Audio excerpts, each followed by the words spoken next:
The rectory smelled faintly of old wood and candle wax, the kind of quiet place where time seemed to hang in the air. I sat across from Father O'Malley at a small oak table, the soft glow of a single lamp illuminating his lined face. His eyes were tired, but there was something sharper beneath the weariness, like a man who had seen far more than he cared to remember. He rested his hands on the tabletop, fingers twitching as though part of him wanted to get up and walk away. But he stayed, and after a long silence, he began to speak.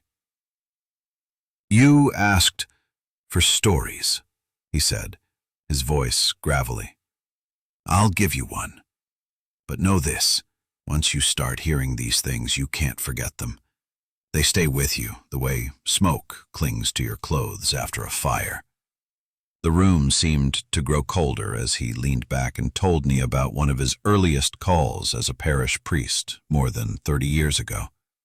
It was a rural family tucked deep into farmland at the end of a dirt road. The mother had gone to Sunday Mass weeping, begging the parish for help. She said her children woke screaming at night, that they saw someone standing in their room even when no one was there. Her husband had heard footsteps pacing across the ceiling when the attic was empty. By the time Father O'Malley arrived, the entire family was shaken. The father, who hadn't set foot in church in years, stood pale and restless by the front door. The children clung to their mother's dress. Even the dog refused to enter the house, whining and scratching at the porch. The moment I walked in, I felt it, not just the cold, but the heaviness. It was as if the walls themselves were holding their breath, waiting. The interior smelled of dust and damp wood. A crucifix in the hallway hung crooked as though someone had tried to wrench it free. He began the prayers of blessing, his voice steady as he sprinkled holy water along the baseboards and door frames. That was when the first sound came, a single sharp crack from upstairs. Then another, like footsteps dragging across the floorboards above them. The children whimpered. The mother clasped her hands together in silent prayer. "I told them not to run," the father muttered to me, staring at his hands as he recalled it. "That is when fear feeds these things. Fear gives them a foothold." The footsteps grew louder, descending the stairs with slow, deliberate weight. But when he turned to face them, the staircase was empty. As he continued the prayer, a cupboard in the kitchen slammed open so hard that the wood splintered. A framed picture leapt from the wall and shattered on the floor. The father shouted for the family to get outside, but O'Malley raised his crucifix and refused to move. "I declared then and there that the house was no longer theirs to haunt," he said, "that it belonged to God and God alone."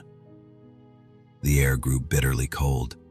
His breath came in white clouds, his voice louder now, commanding whatever presence lingered to depart.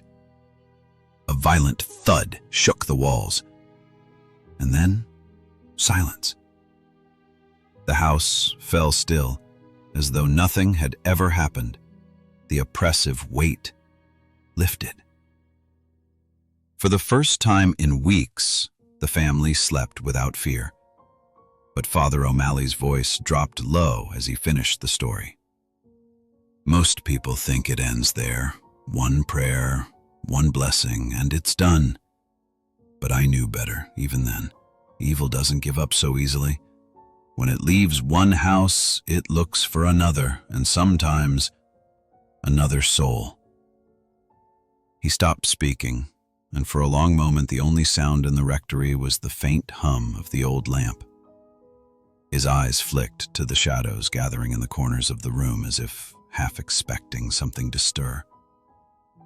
And in that silence, I realized the farmhouse was just the beginning. The father fell silent after the farmhouse tale, his eyes distant, fixed on the soft glow of the lamp between us. The quiet stretched until I wondered if he was finished, if that story alone had been all he was willing to share. But then, with a sigh that seemed to carry the weight of years, he leaned forward and spoke again. "That farmhouse was only the beginning. a whisper of what was to come. Evil grows bolder when it's not confronted. And in the city, it has many places to hide. It was the mid-1990s when he received a call from a young woman in her 20s. She lived alone in a cramped apartment above an old bookstore, a place with peeling wallpaper and a stairwell that smelled of mildew. She told him she was being tormented. Whispers in the dark, objects moving when her back was turned, nights of endless nightmares where a voice spoke to her in a language she could not understand. Neighbors, too, had begun to complain. They heard screams through the walls, though the woman swore she never made a sound. When Father O'Malley arrived with 2 lay assistants from the parish, he recalled how heavy the air felt in the stairwell. "Every step closer to that apartment felt like walking into a storm," he murmured. But the storm was inside the walls, waiting for us. The moment they entered, the door swung shut behind them with a crack that made everyone flinch. The apartment smelled of copper and rot. The woman, pale and shaking, explained that the activity always started in the bedroom. Against the wall sat a tall closet with louvered doors that seemed to pulse with shadow even in the light of day. The father began the ritual, sprinkling holy water, his Latin prayers steady. The assistants held candles and rosaries, their voices trembling as they tried to join him. That was when the violence began. The crucifix he had placed on the dresser slid off and clattered to the floor. A lamp across the room flickered once, then exploded, showering glass across the carpet. The woman screamed and pressed herself into the corner as the closet doors rattled like something was clawing from inside. "It wanted us to stop," O'Malley said, voice low. "It wanted us gone." The air thickened until it was hard to breathe, and one of the assistants dropped to his knees, clutching his throat as if unseen hands were choking him. O'Malley raised his crucifix, his voice louder now, commanding whatever presence lingered to reveal itself. For a heartbeat, the closet doors burst open, nothing inside but coats swaying as though moved by an invisible hand. Then came the laughter, a low, mocking chuckle that seemed to seep from the very walls. The ritual lasted hours, each prayer answered by crashing noises, lights flickering, or the oppressive weight that pressed against their chests. The woman sobbed, begging them to make it stop. Finally, O'Malley sprinkled the doorway of the closet, declaring it sealed in Christ's name. At once, the tension broke. The lights steadied, the air cleared, and silence returned. But the woman never set foot in that apartment again. She moved out days later, leaving behind everything she owned. Father O'Malley leaned back in his chair as he finished the story, his hands shaking slightly. "We drove the presence out, yes, but it never felt final. Some places, they don't heal. They remain wounded, scarred. That apartment was one of them. I tell you this, if anyone lives there now, they are not alone." He fell quiet, and for the first time I noticed sweat gathering at his brow despite the coolness of the rectory. He looked at me with eyes that had seen too much. "The next time," he whispered, "it wasn't just a place that was wounded. It was the people inside." The lamp flickered once, as though on cue, before steadying again. I swallowed hard. The farmhouse had been unsettling, but this was darker. And from the way Father O'Malley's voice trembled at the edge of memory, I knew the worst was still ahead. Father O'Malley took a long pause after finishing the apartment story. His hands trembled slightly as he reached for the glass of water beside him. He drank, set it down carefully, and looked at me as though measuring whether or not to continue. The lamp between us hummed faintly. The silence pressed down. "The next one," he said finally, his voice low. "This one still troubles me. Not because of the walls or the shadows, but because of the children." It was a quiet suburb, the kind of place where families left their bikes in the driveway and neighbors waved to one another across trimmed hedges. But beneath that veneer of safety, something had wormed its way inside one particular home. The call had come from the mother, a devout parishioner who had begun noticing changes in her children. They complained of voices at night, of things crawling under their beds. Soon after, scratches appeared on the walls of their rooms, long, jagged marks too high for the little ones to have made, and then the voices started. Not whispers, but guttural sounds that no child could produce.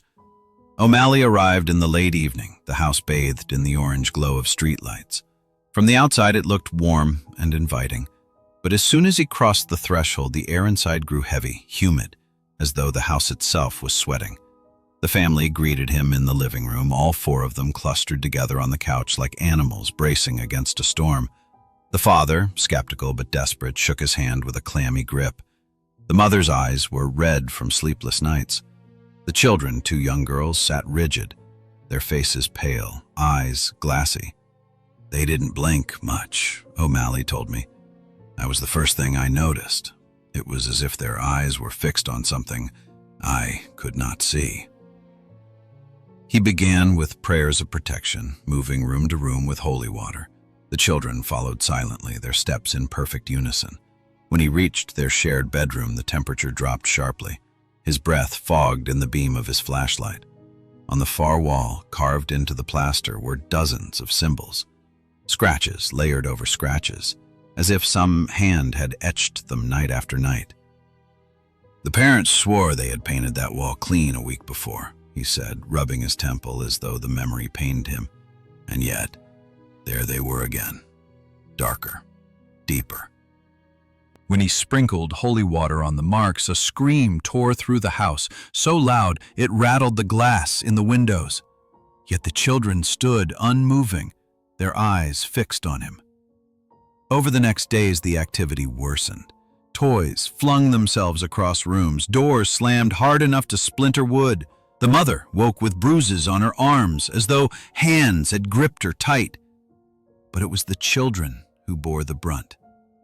They began speaking in voices not their own, deep, resonant, mocking. They laughed at the prayers, mimicking the father's Latin with perfect precision, though neither girl had ever learned a word of it. At night, they would wake screaming, claiming a tall man with no face stood at the foot of their bed. The father tried to stay strong, but one night O'Malley found him weeping in the kitchen, hands trembling too badly to hold his coffee. "He told me," O'Malley whispered, "that he heard his daughters talking in the dark, planning things. But when he opened the door, they were asleep. Both of them. Smiling in their dreams." By now, the diocese had authorized a formal blessing of the house. O'Malley returned with sacred oils, relics, and the weight of responsibility pressing down on him. The ritual began in the living room. Immediately, the house responded. Lights flickered violently, shadows crawled along the walls, stretching and twisting in shapes that did not match the people present. As he moved into the children's room, both girls began convulsing, their eyes rolling back. They spoke in unison, their voices guttural, booming. "You cannot have them," they hissed. "They are ours."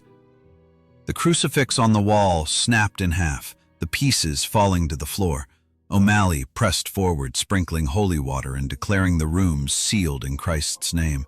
The girls screamed, thrashing so violently the bed shook beneath them. Their father rushed forward, but O'Malley barked at him to stay back, fearing the presence would use him against them. The screams built to a crescendo, then stopped just like that silence. The girls collapsed, unconscious but breathing. For days afterward, the family stayed with relatives while O'Malley returned to complete the cleansing. The strange symbols faded, the oppressive weight lifted. When the family finally came back, the activity seemed to have ended, but O'Malley's voice grew grim as he finished the story. "I blessed that house from corner to corner.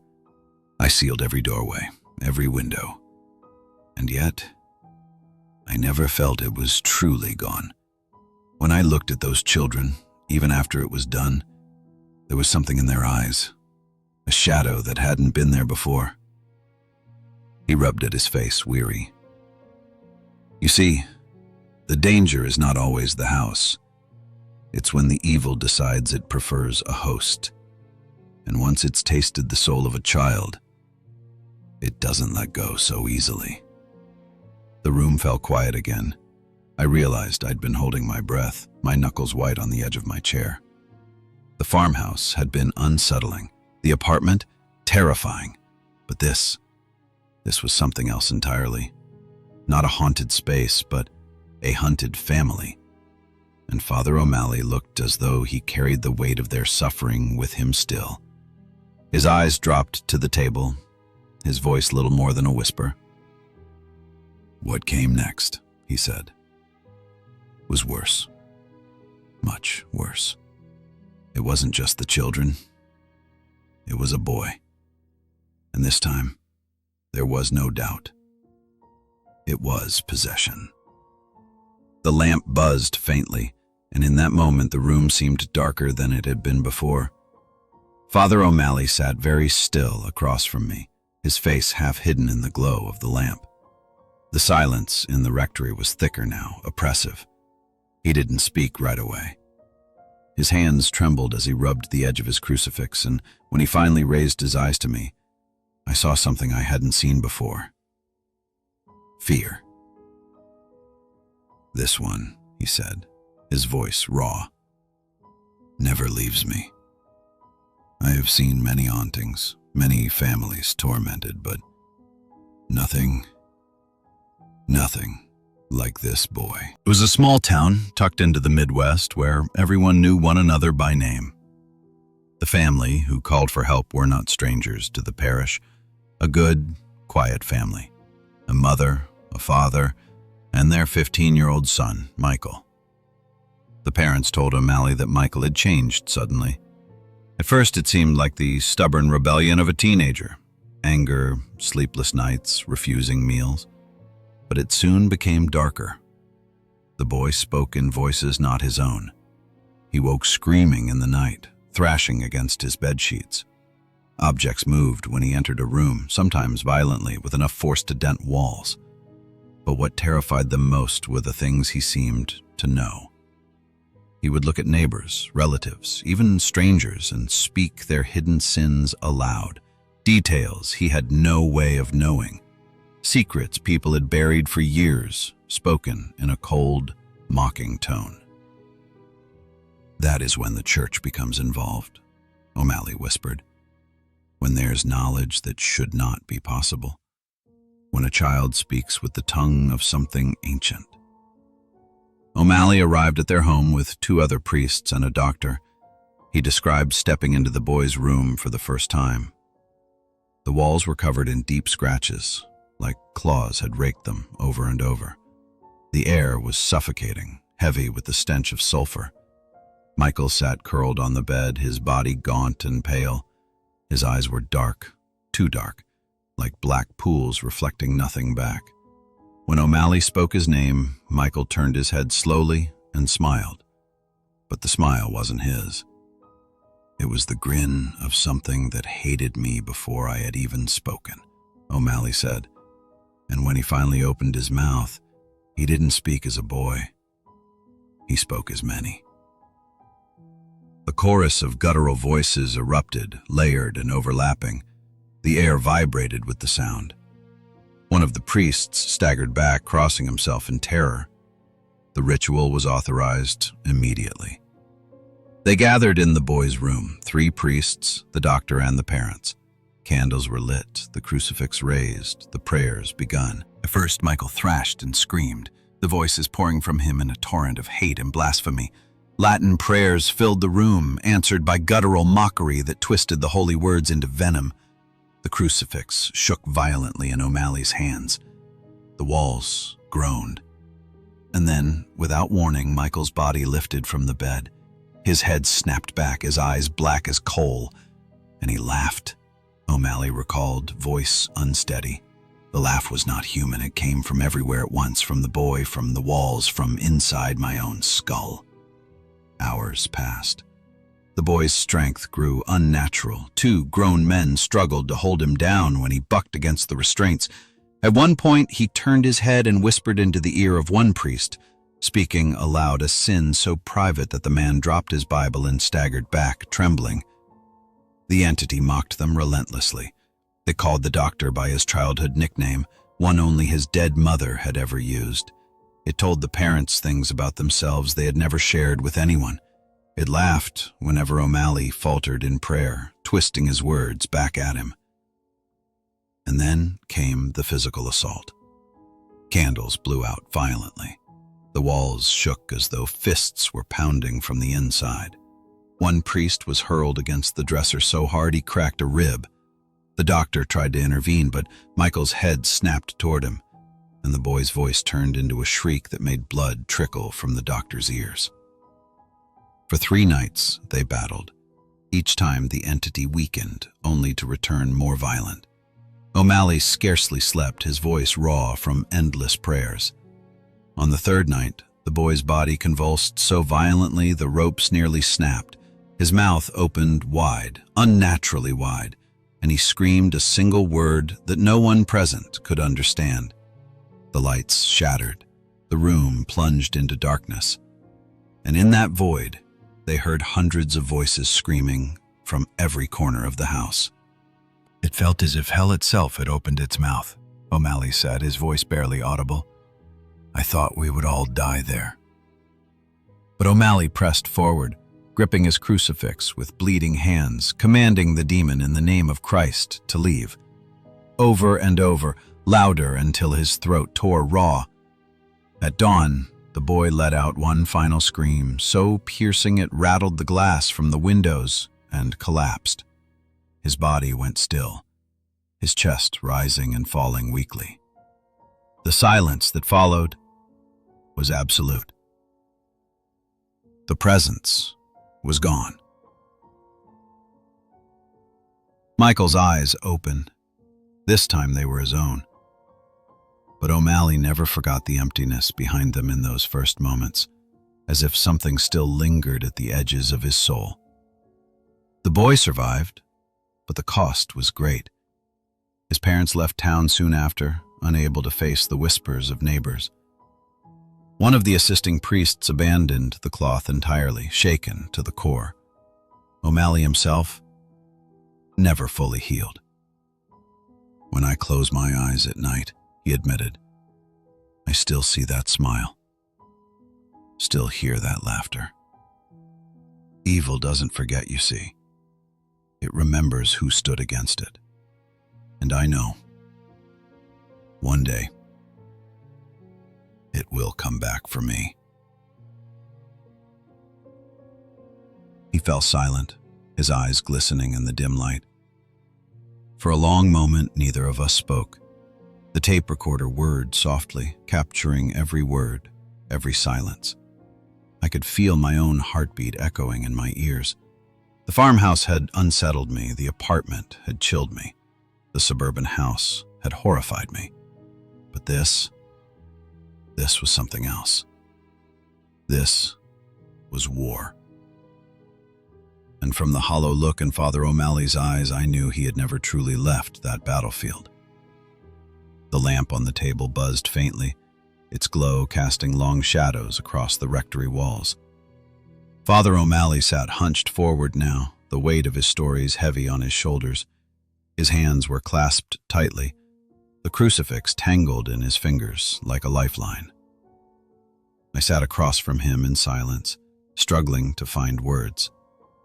Everything he had told me, the farmhouse, the apartment, the children, and finally the possession, played over in my mind like scenes from a nightmare. Only this wasn't a dream.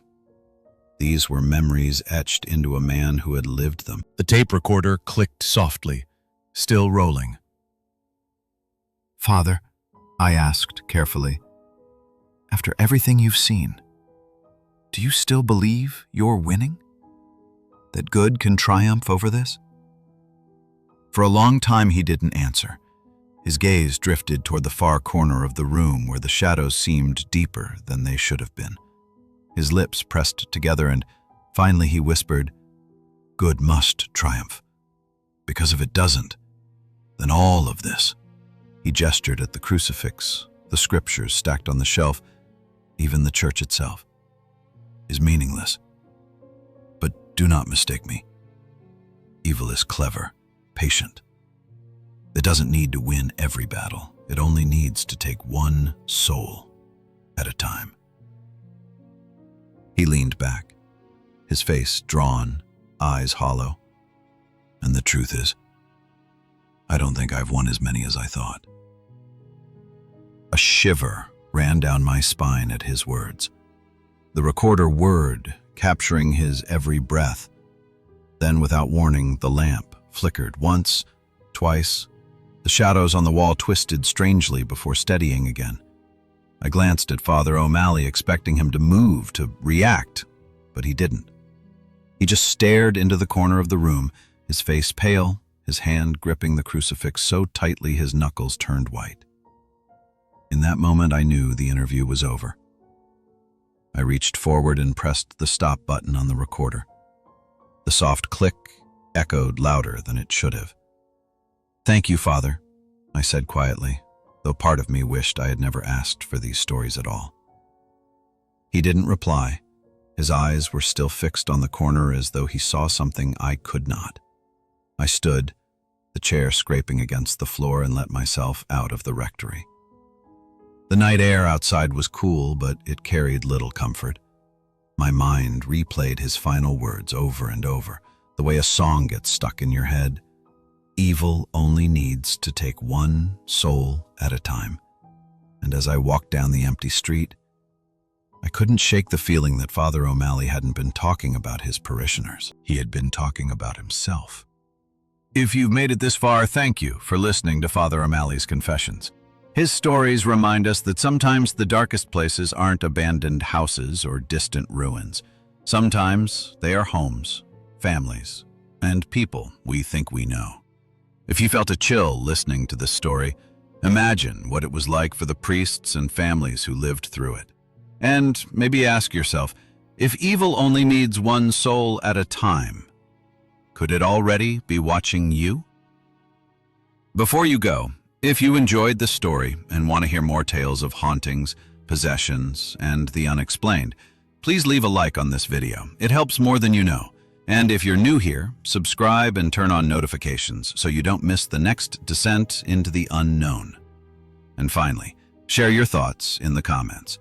Do you believe Father O'Malley's stories, or do you think there's another explanation for what he witnessed? I read every single one. Until next time, stay safe. And remember, the shadows in your house might not just be shadows.